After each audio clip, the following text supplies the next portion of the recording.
हैं कि आज दुर्गा पूजा का पहला दिन है। दुर्गा पूजा का कौन सा दिन है? पहला दिन है। तो सबसे पहले दुर्गा पूजा की ढेर सारी शुभकामनाएं। आज हम लोग सबसे पहले आप समझेंगे कि जो माँ दुर्गा है ना, माँ दुर्गा जो है इनके 9 रूप होते हैं बाबू। माँ दुर्गा के कितने रूप होते हैं? 9 रूप होते हैं, जिसमें पहला रूप जो होता है माँ शैलपुत्री का होता है। पहला रूप किसका होता है? माँ शैलपुत्री का रूप होता है। माँ दुर्गा के कितने रूप हैं बताइए? माँ दुर्गा के 9 रूप हैं और 9 रूप को ध्यान से समझेंगे। पहला होता है माँ शैलपुत्री का स्वरूप होता है। दूसरा होता है माँ ब्रह्मचारिणी का स्वरूप होता है। क्या होता है? माँ ब्रह्मचारिणी का स्वरूप होता है।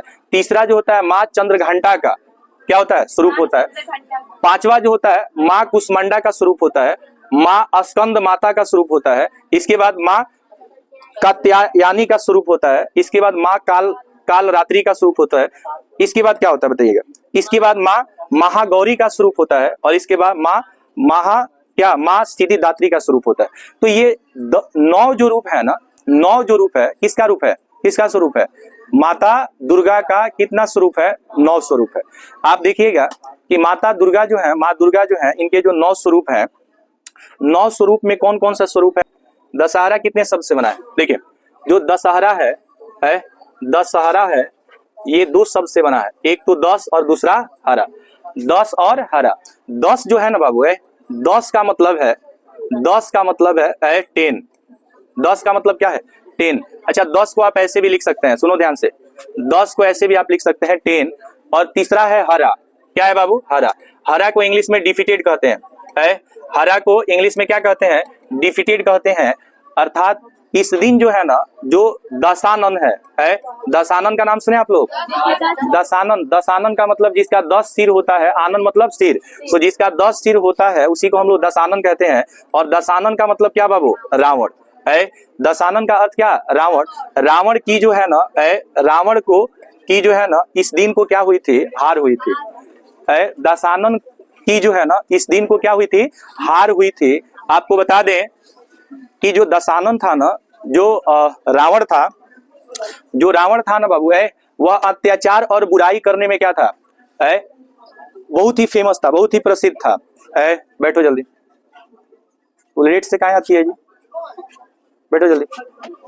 तो देखिए, इस दिन को ना बाबू बुराई पर याद रखिएगा कि बुराई पर अच्छाई की क्या हुई थी? अच्छाई की कह रहा है कि बुराई पर अच्छाई का क्या हुआ था बाबू? विजय हुआ था। इस दिन को कह रहा है ना कि इस दिन को जो है ना, बुराई पर अच्छाई का क्या हुआ था? बुराई पर अच्छाई का विजय हुआ था। आप याद रखिएगा कि जो दशहरा होता है ना, ये 2 कारण से मनाया जाता है। कितने कारण से मनाया जाता है? 2 कारण से मनाया जाता है, जिसमें पहला कारण होता है कि श्री रामचंद्र जी ने रावण का क्या किया था? वध किया था। रावण के अत्याचार से सारे लोग क्या थे? त्रस्त थे। रावण के अत्याचार से सारे लोग त्रस्त थे और सभी लोगों ने अपना जो कष्ट था, जो त्रस्त था, वो जाकर के भगवान विष्णु से बोले कि रावण के चलते पृथ्वी पर कोई भी यज्ञ जो है ना, वो सफल नहीं हो पा रहा है। जहां भी कोई ऋषि मुनि कोई यज्ञ करते थे ना, तो वहां पे रावण क्या करता था? जो राक्षस होते थे ना, उनसे उसमें खून या हड्डी क्या कर देता था? यज्ञ में डलवा देता था, जिससे यज्ञ में क्या हो जाता था? विघ्न उत्पन्न हो जाते थे। इससे सारे लोग क्या थे? परेशान थे। अच्छा, देवता अगर इसका विरोध करते थे तो देवताओं को भी बांध करके अपने घर में रख लेता था। बात समझ रहे हैं ना? रावण जो था ना, स्टार्टिंग में बहुत उसके पास ज्ञान था, बहुत बड़ा पंडित था, लेकिन जब उसके पास बहुत ज्ञान हो गया, ठीक है, तो उसने क्या किया? उसने तप तपस्या से, ठीक है, विष्णु को तप तपस्या से देवताओं को प्रसन्न करना क्या कर दिया? शुरू कर दिया। और इसके बाद उसने कई तरह के वरदान मांग लिए देवताओं से। और जब उसके पास शक्ति हो गया तो शक्ति के साथ साथ उसके अंदर क्या आ गया? अहंकार आ गया। उस अहंकार के चलते रावण किसी को कुछ नहीं समझता था। इवन समझ लीजिए कि किसी और के पत्नी को क्या कर लिया? अपहरण कर लिया। देखिए कितना मतलब अत्याचार उसका बढ़ चुका था कि श्री रामचंद्र की पत्नी सीता को ये क्या कर लिया? अपहरण कर लिया और कहा कि तुम्हारे इतना सुंदरी जो है इस पूरे विश्व में कोई नहीं है। और उससे कहा कि मैं तुमसे मतलब बेहद प्रेम करता हूं। आप बताइए, किसी महिला से अगर कोई अन्य पुरुष जाके कहे कि मैं तुमसे बेहद प्रेम करता हूं और उसके पति को ये बात पता चल जाए कि मेरी पत्नी से कोई प्रेम करने वाला आ गया है, तो क्या उस व्यक्ति को यह बात बर्दाश्त होगी? नहीं बात बर्दाश्त होगी। श्री रामचंद्र जी ने अपने पत्नी के लिए, अपने धर्म पत्नी के लिए, ठीक है, रावण से क्या किए? युद्ध किए और यह युद्ध कई दिनों तक चला, बात समझ रहे हैं ना, और अंततः रावण की क्या हो गई, हार हो गई। तो यहाँ पे पहला चीज हुआ था कि बुराई पर अच्छाई का क्या हुआ था, विजय हुआ था। ऐ बाबू, अधर्म पर धर्म का क्या हुआ था, विजय हुआ था। अधर्म पर धर्म का विजय हुआ था, असत्य पर सत्य का क्या हुआ था, विजय हुआ था। इसके साथ साथ अत्याचार पर सदाचार का विजय हुआ था। अत्याचार पर किसका विजय हुआ था, सदाचार का विजय हुआ था। इसके साथ साथ क्रोध पर दया का विजय हुआ था। ऐ बाबू, क्रोध पर किसका विजय हुआ था, दया का विजय हुआ था। याद रखेंगे, क्रोध पर दया का विजय हुआ था। और एक बात याद रखेंगे कि जो अगर हम श्री रामचंद्र की बात करें, देखिए श्री रामचंद्र जी ने रावण का अंत क्यों किया है, श्री रामचंद्र जी ने रावण का अंत क्यों किया, इसके कई कारण थे, इसके कई कारण थे। कारण को समझेंगे।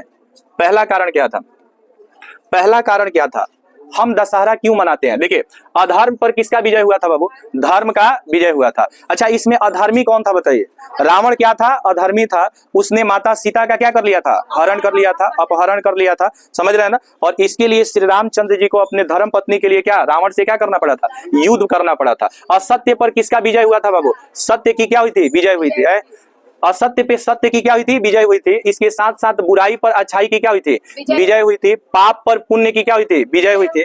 अत्याचार पर सदाचार की क्या हुई थी, विजय हुई थी। इसके साथ साथ क्रोध पर, अरे बाबू, क्रोध पर क्षमा की क्या हुई थी, विजय हुई थी। अज्ञान पर ज्ञान की क्या हुई थी, विजय हुई थी। और इन तमाम कारणों के कारण, इन तमाम कारणों की वजह से श्री रामचंद्र जी को रावण से क्या करना पड़ा था, युद्ध करना पड़ा था। और दशानन जो है ना, दशानन का अंत जो है ना, दसवीं के दिन हुआ था। किस दिन हुआ था बाबू, दसवीं के दिन हुआ था। तो याद रखिएगा कि दुर्गा पूजा मनाने का दो वजह है बाबू, दो कारण है। दुर्गा पूजा कह रहा है कि दुर्गा पूजा जो है ना, इसके मनाने के कितने वजह है बाबू, दो। दुर्गा पूजा पहला कारण क्या है कि पहला कारण है ना कि इस दिन रावण का वध हुआ था बाबू। रावण का क्या हुआ था, रावण का वध हुआ था, ये पहला कारण था। और दूसरा, आप एक नाम सुने होंगे, एक राक्षस था जिसका नाम था महिषासुर। महिषासुर एक राक्षस था जिसका नाम क्या था, महिषासुर था। और महिषासुर के कारण भी लोग क्या थे, त्रस्त थे। महिषासुर के कारण भी लोग क्या थे, त्रस्त थे। और माता दुर्गा ने बाबू कह रहा है कि 10 दिनों के उपरांत, 9 दिनों के उपरांत, 9 दिनों के, सुनिए बाबू, 9 दिनों के उपरांत 10वां दिन, कौन सा दिन बाबू, 10वां दिन महिषासुर का वध किया था। किसका वध किया था, महिषासुर का वध किया था। किसने वध किया था, माँ दुर्गा ने। किसका वध किया था, महिषासुर का। इन दो कारणों की वजह से हम दशहरा या दुर्गा पूजा क्या करते हैं। नवरात्रि का आज कौन सा दिन है, पहला दिन है। ठीक, क्या हो रहा है, नवरात्रि का आज कौन सा दिन है बाबू, पहला दिन है ना। तो पहला दिन जो है कौन सा पूजा, दुर्गा पूजा पर क्या है, निबंध। दुर्गा पूजा पर क्या बाबू, निबंध। ध्यान से समझो, अल्लाह नहीं कर, दुर्गा पूजा पर निबंध। दुर्गा पूजा के बारे में आज हम लोग समझने वाले हैं, दुर्गा पूजा पर निबंध। समझो बाबू ध्यान से, देखो पहला शब्द है कि पूजा का प्रारंभ कैसे हुआ है। पूजा का प्रारंभ, तो स्टार्टिंग को हम लोग क्या बोलते हैं बाबू, आरंभ या प्रारंभ। आरंभ या क्या बोलते हैं, प्रारंभ। स्टार्टिंग मतलब क्या होता है, आरंभ या प्रारंभ। स्टार्टिंग को ही बिगिनिंग कहा जाता है, अल्लाह नहीं, स्टार्टिंग को ही क्या कहा जाता है, बिगिनिंग। बिगिनिंग को क्या कहेंगे बाबू, भूमिका है। क्या कहेंगे, भूमिका। तो पहले आपको क्या लिखना है, भूमिका। अच्छा, भूमिका आपको कितना % होना चाहिए, 10% है। ये 10% आपका क्या हो गया, अरे यहाँ तक 10% है, तो अभी नीचे है ना, तुम सांस कहाँ फूलने लगा तुम्हें, अभी नीचे है। अभी सुनो ध्यान से, समझ, सुनो बाबू, पहला हो गया क्या, दुर्गा पूजा। देखिए कह रहा है दुर्गा पूजा का त्योहार है। दुर्गा पूजा का त्योहार जो है दशहरा के नाम से प्रसिद्ध है। किस नाम से प्रसिद्ध है बाबू, दशहरा के नाम से क्या है, प्रसिद्ध है। बताइए, दुर्गा पूजा जो है ना वो किस नाम से प्रसिद्ध है, दशहरा के नाम से प्रसिद्ध है। अच्छा, दशहरा शब्द का अर्थ क्या होता है बाबू, दशहरा शब्द का अर्थ होता है 10 हार गए। 10 हार गए, 10 का मतलब 10। बताइए, रावण के कितने सिर थे, 10। यानी कौन हार गया, रावण हार गया। किससे हार गया, राम से हार गया। किससे, श्री राम से हार गया। कुख्यात राक्षस रावण, कुख्यात राक्षस रावण। देखिए, रावण किस कुल का था, राक्षस कुल का था। अंत में वह अपना जात दिखाई दिया। बात समझ रहे हैं कि नहीं। तो किस कुल का था रावण, राक्षस कुल का था। एक बात याद रखिएगा, राम और रावण में, राम और रावण, इसको अगर आप इनका अगर ये देखिएगा क्या, आर आर, आर आर का मतलब क्या होता है, राम और रावण, दोनों का आप कुंडली देखेंगे ना तो एक ही है, सेम है, आर आर, आर आर है ना। राम और रावण में देखेंगे ना तो रावण के पास सोने की लंका थी, रावण के पास किसकी लंका थी, सोने की लंका थी। क्या राम का सोने का लंका था? नहीं। तो धन में, धन की अगर हम बात करें तो राम और रावण में किसके पास धन ज्यादा था, रावण के पास धन ज्यादा था, क्योंकि वह उसका घर जो था, उसका लंका जो था किसका था, सोने का लंका था। किसका लंका था? सोने का लंका था। तो राम और रावण में धनवान कौन था? रावण था। इसके बाद देखिएगा, राम और रावण में उम्र में भी बड़ा, उम्र में भी बड़ा राम थे कि रावण था?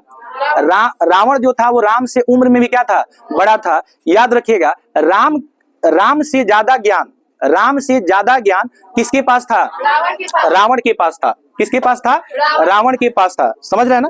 रावण के पास बहुत ज्यादा ज्ञान था, इसलिए उसको पंडित कहा जाता था। क्या कहा जाता था? पंडित। पंडित का मतलब ये नहीं होता है कि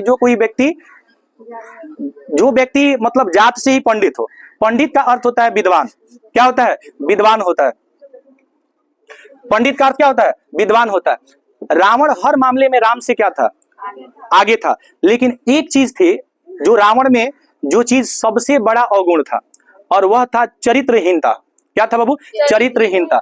चरित्रहीनता को बोलते हैं कैरेक्टरलेस। क्या था? कैरेक्टरलेस। क्या राम किसी के पत्नी का अपहरण करके लाए थे? नहीं। लेकिन रावण किसके पत्नी को अपहरण करके लाया था? राम के पत्नी का अपहरण करके लाया था। तो देखिए, इस दुनिया में, सुनो बाबू, इस दुनिया में आप कितना भी गलती कर लीजिए, कितना भी गलती कर लीजिए, आप उस पाप से क्या रहते हैं? वंचित रहते हैं। लेकिन जिस दिन से आप नारी को सताना शुरू कर देंगे, किसको? नारी को। नारी मतलब बेटी, नारी मतलब बेटी। नारी को, औरत को सताना क्या कर देंगे? शुरू कर देंगे। आपके सारे पापों का घड़ा एक दिन क्या हो जाएगा? भर जाएगा, और फिर वह क्या हो जाएगा? घड़ा फूट जाएगा। समझ रहे हैं कि नहीं? सुनो बाबू, तो कुख्यात रावण जो था ना बाबू, बुराई करने में, हमेशा बुराई करने में लीन रहता था। बुराई करने में कौन लीन रहता था? रावण। जब भी कहीं यज्ञ होता था, कहीं हवन होता था, तो रक्त को, खून को ला करके राक्षसों से उसमें क्या कर देता था? डलवा देता था। हड्डी मांस ला करके यज्ञ में क्या कर देता था? डलवा देता था। मतलब यज्ञ को क्या कर देता था? विध्वंस कर देता था। कौन? रावण। और जब, सुनिए, जब देवता भी इसका विरोध करते थे तो देवताओं को भी बांधकर उल्टा लटका देता था। कहां पे?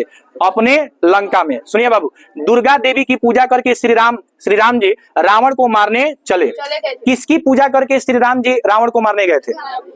तो माँ दुर्गा की, माँ दुर्गा की पूजा करके, माँ दुर्गा की पूजा करके श्री रामचंद्र जी किसको मारने गए थे?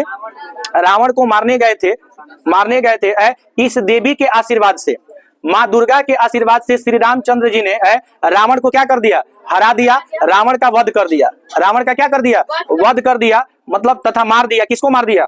रावण को मार दिया। उसी समय से यह पूजा हिंदुओं के बीच सारे भारत में क्या है? प्रचलित है। सारे भारत में प्रचलित। जब श्री रामचंद्र जी ने दुर्गा का पूजा करके और रावण को मार दिए, यानी कि वहां पे विजयी हुए। लड़ाई में कौन विजयी हो गया? श्री रामचंद्र जी विजयी हो गए। तब से दुर्गा पूजा जो है ना, ये त्योहार क्या है? भारत में प्रचलित है। क्या है बाबू? प्रचलित है। आप देखेंगे कि शहरों में बाबू, शहरों में यहां से आपका ये अंग हो गया बाबू, यहां से आपका क्या हो गया? अंग हो गया। यहां से क्या हो गया? अंग। सुनिए, कह रहे कि शहरों में तथा देहातों में देवी की प्रतिमाएं क्या होती हैं? बनती है। आप देखते हैं ना कि मूर्ति जी, हर जगह पंडाल बनता है, और पंडाल में वहां पे देखते हैं कि मूर्ति जी का क्या किया जाता है? आह्वान किया जाता है। वहां पे प्रथम जो दिन होता है, पहला दिन होता है, वहां पे माँ शैलपुत्री को बुलाया जाता है। किसको बुलाया जाता है?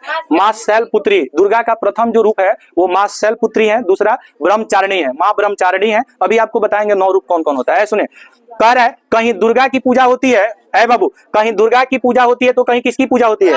काली की पूजा होती है। आप देखते होंगे शाम के वक्त आज से बहुत सारी लड़कियां जो है मंदिर जाती हैं और माँ दुर्गा के पास जा करके क्या करती हैं? दीपक वगैरह जलाती है ना।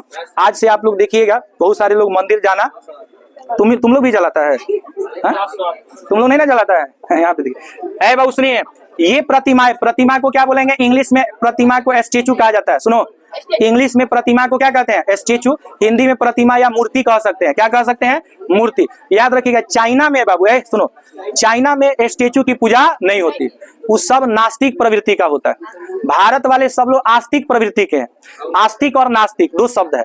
आस्तिक का मतलब जिसका ईश्वर में आस्था हो, आस्था मतलब विश्वास कि भगवान है, और नास्तिक का मतलब जिसका ईश्वर में भरोसा नहीं। चाइना वाले कभी भी स्टेचू की पूजा नहीं करते हैं। बात समझ रहे हैं ना? कभी भी नहीं करते। इसलिए आप देखिएगा वो कुछ भी खा जाते हैं। है बाबू, बहुत ही सुंदर ढंग से सजाई जाती है। किसको सजाई जाती है? आप देखिएगा मूर्ति को बहुत अच्छा से क्या किया जाता है? सजाया जाता है। पंडाल को बहुत ज्यादा सजाया जाता है। आप देखिएगा करोड़ों करोड़ों रुपए खर्च कर दिए जाते हैं पंडाल को बनाने में। आपको बता दें, गोपालगंज में आप लोग देखे थे कि बुर्ज खलीफा बना हुआ था। बुर्ज खलीफा बना था ना, उसमें लगभग आपको 75 से 80 लाख रुपए लगे थे उसको बनाने के लिए। 75 से 80 लाख रुपया लगा था उस पंडाल को बनाने के लिए। सुनिए, तो चंद्रयान 3, तो इस तरह से आप लोग देखिएगा बाबू, आप देखिएगा कि पंडाल को बनाने में बहुत सारा पैसा खर्च किया जाता है। बहुत हद तक सुनिए, बहुत हद तक ये चीज अच्छा है कि यहाँ के भक्तजन बहुत एक्टिव है कि पैसा खर्च करते हैं माँ दुर्गा के नाम पर।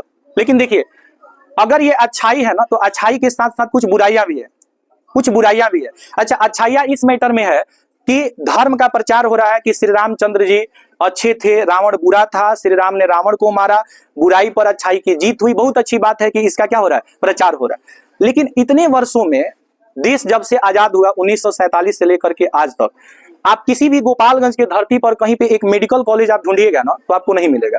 आप इंजीनियरिंग कॉलेज ढूंढिएगा ना तो नहीं मिलेगा। एक अच्छा लाइब्रेरी ढूंढिएगा ना तो नहीं मिलेगा। बात समझ रहे हैं ना? जिस चीजों से बच्चों का विकास होना चाहिए, बात समझ रहे हैं कि नहीं, उस पे कभी खर्च करने के लिए भक्तजन आगे नहीं आते हैं कि भैया हमारे जिला का कोई बच्चा है, अगर हम यहाँ पे मेडिकल कॉलेज खोलेंगे, इंजीनियरिंग कॉलेज खोलेंगे, रिसर्च सेंटर खोलेंगे, बात समझ रहे हैं ना? तो एक बात बताइए, हर साल करोड़ों रुपए खर्च किए जाते हैं। वो करोड़ों रुपए 10 दिन के अंदर धुआं हो जाता है कि नहीं? खत्म हो जाता है। फिर अगले साल फिर हम लोग खर्च करते हैं। अगर ये काम एक परमानेंट मान लीजिए माँ दुर्गा के नाम पर भव्य क्या बना दिया जाए? मंदिर। ऐसा जगह पे मंदिर बनाया जाए जहां पे जमीन अपार हो और हर साल उसमें 2 एकड़ 5 एकड़ जो चंदा वसूले आदमी, उसी से क्या करे? वहां जमीन खोल करके उसको पर्यटक स्थान बता दे। पर्यटक स्थान समझते हैं आप लोग? जहां पे टूरिस्ट प्लेस होता है, और वहां पे पैसा को इन्वेस्ट किया जाए, उस मंदिर को भव्य बनाया जाए, उसमें लाइब्रेरी बना दिया जाए, उसमें ऑर्फेन्स के रहने के लिए, अनाथ जो बच्चे होते हैं या भिखारी जो हैं, जिनके आगे पीछे नहीं है, कोई नहीं है, उनको वहां पे भोजन करने की व्यवस्था दिया जाए। तो वह सुपर है कि आप जो है 10 दिन में पैसा खर्चा कर दीजिए और भगदड़ करा करके जान ले लीजिए। दोनों में क्या अच्छा है? ये बात आप लोग सोचेंगे कि आपको क्या उचित लग रहा है। बात समझ रहे हैं कि नहीं समझ रहे? तो ये चीज भी होना चाहिए। हम अपने जिला को देखिए, हम अपने राज्य को आगे नहीं बढ़ा सकते, हम अपने देश को आगे नहीं बढ़ा सकते हैं, तो कम से कम हम अपने जिला को तो आगे बढ़ा सकते हैं। लेकिन ऐसा कोई करता है? कोई नहीं करता है। इसके लिए कोई आगे नहीं आता है। बाबू देखिए, ध्यान दीजिए, इनकी पूजा 2-4 दिनों तक होती है। 2-4 दिनों में आप देखिएगा करोड़ों रुपए खर्च हो जाते हैं। लेकिन बच्चे, यहाँ के बच्चे समझ लीजिए, तैयारी करने के लिए, बेस्ट प्रिपरेशन करने के लिए जिला छोड़ करके पटना जाते हैं, कोटा जाते हैं। बच्चे वहां पे क्या क्या करके, समझ रहे हैं ना? मतलब गार्जियन के पास पैसा नहीं होता है ना, तो इवन बच्चे वहां पे पढ़ा करके, ट्यूशन पढ़ा करके अपना खर्च चलाते हैं। देखिए कितना मुश्किल है। अगर वो बच्चे अपने गांव में रह करके यहाँ पढ़ाई करते, खुशहाल रहते, तो उनका दिमाग जो है फ्री रहता और भी वो मेहनत करके अच्छा कर सकते थे। लेकिन ना, खर्चा होगा तो केवल धर्म के नाम पर खर्चा होगा, जिससे कोई फायदा नहीं। यहाँ समझिएगा। है बाबू, विजयादशमी, कौन दशमी? विजयादशमी के दिन कह रहा है कि भीड़ बहुत अधिक होता है। अच्छा, विजयादशमी क्या होता है? बाबू समझो, विजया मतलब होता है विजय, विजया मतलब विजय, और दशमी का मतलब होता है 10। सुनो, कह रहा है कि 9 दिन तक दुर्गा माता ने महिषासुर से, किससे बाबू? महिषासुर से क्या किया? युद्ध किया। 10 कह रहा है कि 9 दिनों तक माँ दुर्गा ने महिषासुर से क्या किया? युद्ध किया। और 10वां दिन जाकर के महिषासुर को दुर्गा माता ने क्या कर दिया? मार दिया, वध कर दिया। और वहां पे बुराई पर अच्छाई का क्या हो गया? विजय हो गया। इस उपलक्ष्य में भी दशहरा को क्या किया जाता है? मनाया जाता है। इस उपलक्ष्य में भी किसको मनाया जाता है? दशहरा को मनाया जाता है। तो दशहरा मनाने के कितने कारण हैं? 2। पहला कारण है कि रावण का अंत हुआ था, और दूसरा कारण है कि महिषासुर का अंत हुआ था। अच्छा बताइए बाबू, महिषासुर का अंत किसने किया था? माँ दुर्गा ने। महिषासुर का अंत किसने किया था? माँ दुर्गा ने। और रावण का अंत किसने किया था? श्री रामचंद्र जी ने। इन दो कारणों से हम लोग क्या मनाते हैं, दशहरा मनाते हैं। और दशहरा जो है ना दुर्गा पूजा का ही प्रसिद्ध नाम क्या होता है, दशहरा होता है। इसको नवरात्रि के नाम से भी जाना जाता है। सुनो बाबू, कह रहा है कि निकटवर्ती गांव के जो लोग होते हैं ना, जैसे जहां पे पंडाल रखा जाता है, तो पंडाल जब रखा जाता है, बहुत अच्छा पंडाल बनता है, गांव में चर्चा होने लगती है कि यहाँ का पंडाल बहुत अच्छा है, बात समझ रहे हैं कि नहीं। तो आसपास के लोग वहां पे क्या करते हैं, उसे देखने के लिए, अंतिम दर्शन के लिए करने आज उठते हैं। कह रहा है कि इस दिन, किस दिन बाबू, किस दिन को विजयादशमी को किसका वध किया था माँ दुर्गा ने, विजयादशमी को किसका वध किया था, महिषासुर का। किसका बाबू, महिषासुर का वध किया था। सुनो बाबू, बहुत सारे लोग होते हैं जो पूजा पाठ करते हैं ना, इस दिन को नवीन वस्त्रों में दिखते हैं। बाबू, नवीन माने नया।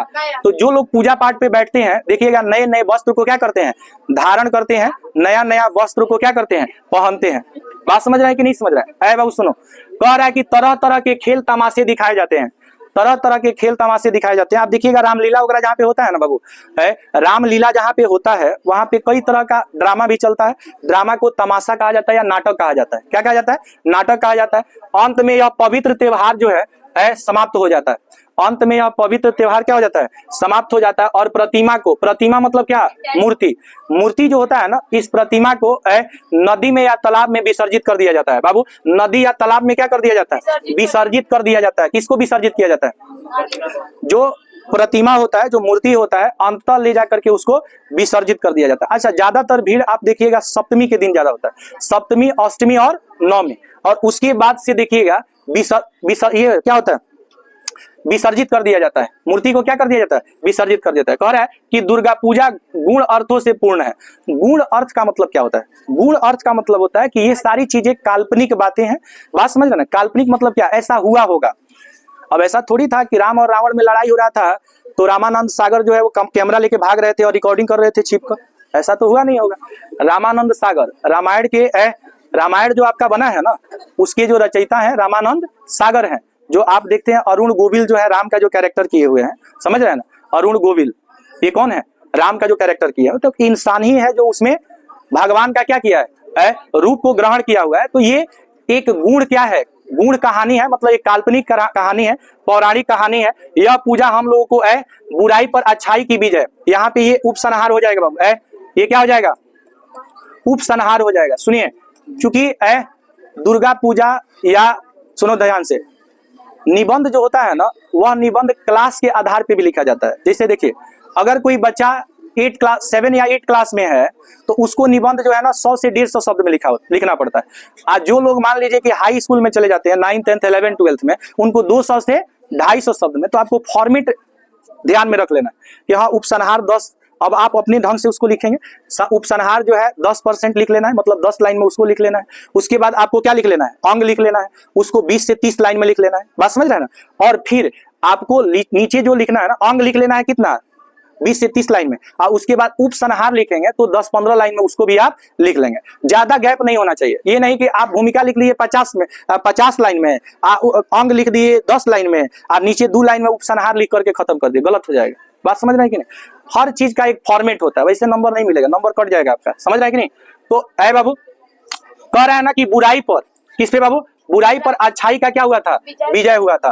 कह रहे कि विजय का स्मरण कराती है यह पूजा, बुराई पर अच्छाई का बुराई पर अच्छाई का स्मरण, स्मरण मतलब होता है याद कराती है। क्या कराती है, याद कराती है। यह हमें उत्साहित करती है। आप देखिएगा कोई भी फेस्टिवल आता है ना, तो हमारे अंदर बहुत ही उत्साह आ जाता है। अच्छा, स्टूडेंट को और भी उत्साह आ जाता है कि अब छुट्टी रहेगा, अब इतना भाषण नहीं सुनना पड़ेगा, कुछ दिन तक सोने को मिल जाएगा। बात समझ रहे हैं कि नहीं। हमारे अंदर जो असुर माने राक्षस, सुर मतलब होता है देवता, असुर मीन्स क्या होता है, राक्षस। राक्षसी मतलब असुरी, राक्षसी जो प्रवृत्ति होता है, हम सभी के अंदर जो असुरी क्या होता है, प्रवृत्ति होता है। असुरी मतलब क्या, राक्षसी प्रवृत्ति विद्यमान होता है। बहुत सारे लोग ऐसे होते हैं जो रिएक्शन अच्छा नहीं करते हैं, अजीब सा हरकत करेंगे, गुस्सा आ जाता है आदमी को। उसे मार भगाने के लिए हम प्रस्तुत हो जाएं, उसे मार भगाने के लिए हम लोग क्या हो जाएं, प्रस्तुत हो जाए। यानी कि कहीं पे अत्याचार हो रहा है तो उस अत्याचार के खिलाफ हमें क्या करना चाहिए, लड़ना चाहिए। अत्याचार के खिलाफ क्या करना चाहिए, लड़ना चाहिए। अच्छे गुणों का अभ्यास कर, ऐ बाबू, अच्छे गुणों का क्या कर, अभ्यास कर, तथा अपने अंदर आध्यात्मिक शक्ति, स्पिरिचुअल पावर बोलते हैं इसको, क्या बोलते हैं, स्पिरिचुअल पावर। है सुनो, स्पिरिचुअल पावर, स्पिरिचुअल पावर का मतलब, स्पिरिचुअल पावर या इसको डिवाइन पावर के नाम से जाना जाता है, डिवाइन पावर। स्पिरिचुअल मतलब क्या होता है, धार्मिक या आध्यात्मिक। हर व्यक्ति को, ऐ सुनो, धार्मिक या आध्यात्मिक प्रवृत्ति का होना चाहिए। अर्थात कहने का सेंस ये है कि हर व्यक्ति को ईश्वर में आस्था होनी चाहिए, हर व्यक्ति का ईश्वर में आस्था होनी चाहिए, चाहे वो किसी धर्म का हो, किसी भी मजहब का हो। बात समझ रहे हैं ना, हर व्यक्ति को अपने धर्म के प्रति क्या होनी चाहिए, आस्था होनी चाहिए। आप देखते हैं ना कि जैसे हिंदू धर्म के जो लोग होते हैं ना, वो रामायण और गीता को बहुत मानते हैं। जब भी कोई बात होता है, इवन आप देखेंगे कि कोई व्यक्ति अगर कोर्ट में सच बोल रहा है कि झूठ बोल रहा है, उसको गीता पर हाथ रख करके बोला जाता है कि आप कसम खा के कहो, ठीक है, कि तुम जो बोलेंगे वो सत्य बोलेंगे, सत्य के सिवा कुछ नहीं बोलेंगे। तो ये सब पवित्र है, ये सब पवित्र ग्रंथ है जिस पर ये आस्था है कि कोई व्यक्ति अगर इस पर हाथ रखेगा तो कभी झूठ नहीं बोलेगा। अच्छा, इस्लाम धर्म में आप देखेंगे बाबू, इस्लाम धर्म के लोगों को कुरान दिया जाता है। कुरान, कुरान उनका क्या होता है, धार्मिक पुस्तक होता है। इस्लाम धर्म के लोगों का धार्मिक पुस्तक क्या है, कुरान है। हिंदू धर्म के लोगों का है, हिंदू धर्म के लोगों का जो धार्मिक पुस्तक है वो क्या है बाबू, है गीता है, गीता है। श्री कृष्ण जो भी अर्जुन को ज्ञान दिए हैं ना, जो भी अर्जुन को ज्ञान दिए हैं, कौन, श्री कृष्ण, उन अच्छे बातों को संग्रहित करके एक पुस्तक में लिखा गया है, जिस महाकाव्य का नाम क्या है, महाभारत। और महाभारत में ही आपको एक गीता टॉपिक वहां पे मिल जाता है, समझ रहे हैं ना, जहां पे श्री कृष्ण आदर्श बातों को जो अर्जुन को समझाए हैं कि परिस्थिति के साथ व्यक्ति को कैसे रहना चाहिए, निर्बल नहीं रहना चाहिए, व्यक्ति को सबल रहना चाहिए। निर्बल और सबल का मतलब, निर्बल माने कमजोर, सबल मतलब व्यक्ति को स्ट्रांग रहना चाहिए। बात समझ रहे हैं? देखिए, कोई भी व्यक्ति इस दुनिया में तब तक नहीं हार सकता है जब तक वह अपने आत्मनिर्भरता को, जिसको आप सेल्फ कॉन्फिडेंस कहते हैं, दुनिया का 99% लोग आपको गलत कहे, लेकिन आपको लगे कि हम जो कर रहे हैं अपने आप पे विश्वास करके हम सही कर रहे हैं, तो 1% में अगर आप हैं तो वही सही है। बात समझ रहे हैं ना, किसी के कहने से कुछ होने वाला नहीं है। आप बताइए, कोई व्यक्ति कह दिया जाओ हम शराब देते हैं, तुम फर्स्ट डिवीजन नहीं आओगी, तो उसकी बात को लेकर के हम क्या उसका मंथन करते रहे कि फलानवा हमको शराब दिया, अब मेरा क्या होगा। अरे भाई, कहने वाले को कहने दो, जलने वाले को जलने दो। समझ रहे हैं कि नहीं? ऐ सुनिए, तो यहाँ पे कह रहा है, देखिए कहा जाता है ना कि अगर आप उड़ना चाहते हैं बादलों की तरह, है, अगर आप उड़ना चाहते हैं बादलों की तरह तो मेहनत करिए पागलों की तरह। बात समझ रहे हैं कि नहीं? अगर आप उड़ना चाहते हैं बादलों की तरह तो मेहनत करिए पागलों की तरह। ध्यान समझिए, कह रहा है बाबू, विकास करके ही हम ऐसा कर सकते हैं। तो हम लोगों को आध्यात्मिक शक्ति का क्या करना चाहिए, विकास करना चाहिए। आध्यात्मिक शक्ति का मतलब होता है धार्मिक प्रवृत्ति हमारे अंदर होना चाहिए। जैसे जैसे आप पीछे जाएंगे, जैसे जैसे आप अपने पूर्वजों को लेंगे ना, उनके पास आध्यात्मिक क्षमता ज्यादा थी। जैसे आप देखिएगा, आपकी जो मम्मी है, अल्लाह नहीं करो, आपकी जो मम्मी है, आप कहिएगा वो पुराने ख्याल की हैं। पुराने ख्याल के लोग देवी देवताओं में विश्वास ज्यादा करते हैं, और मॉडर्न लोग कहते हैं ये सब ढोंग है, ये सब करने से कोई फायदा नहीं है। आप देख लीजिएगा, आपकी मम्मी से ज्यादा पुजारिन आपकी दादी माँ होंगी।